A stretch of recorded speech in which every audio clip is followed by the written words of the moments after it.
আগামী জাতীয় নির্বাচনকে স্বচ্ছ, শান্তিপূর্ণ ও নিরাপদ রাখার লক্ষ্যে আইন শৃঙ্খলা বাহিনীর জন্য দ্রুততার সঙ্গে পর্যাপ্ত সংখ্যক বডি অন ক্যামেরা ক্রয়ের নির্দেশ দিয়েছেন অন্তর্বর্তীকালীন সরকারের প্রধান উপদেষ্টা প্রফেসর মোহাম্মদ ইউনূস।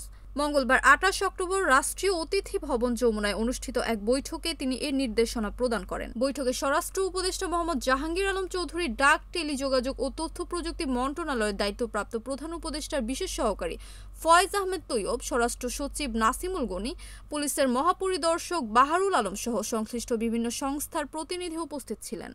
প্রধান উপদেষ্টা বলেন, সুষ্ঠু শান্তিপূর্ণ নির্বাচন আয়োজনের জন্য সম্ভাব্য সব প্রস্তুতির দ্রুততার সাথে সম্পন্ন করতে হবে। ভোটারদের মধ্যে এমন আস্থা তৈরি করতে হবে যাতে তারা অনুভব করেন যে নির্বাচনের জন্য একটি অনুকূল ও নিরাপদ পরিবেশ বিদ্যমান। তিনি নির্দেশ দেন ডিসেম্বরের মধ্যেই বডি অন ক্যামেরা ক্রয় বিক্রয় ও প্রয়োজনীয় প্রশিক্ষণ কার্যক্রম সম্পন্ন করতে হবে, যাতে নির্বাচনকালীন সময়ের সহিংসতা বা অনাকাঙ্ক্ষিত পরিস্থিতি কার্যকরভাবে প্রতিরোধ করা যায়। প্রফেসর ইউনূস আরও বলেন, নির্বাচন কেন্দ্রিক যে কোনো অপ্রীতিকর ঘটনা প্রতিরোধে আইন প্রয়োগের সক্ষমতা বৃদ্ধির পাশাপাশি এমন একটি কাঠামো গড়ে তুলতে হবে যেখানে পরিস্থিতির অবনতির কোনো সুযোগ কেউ না পায়।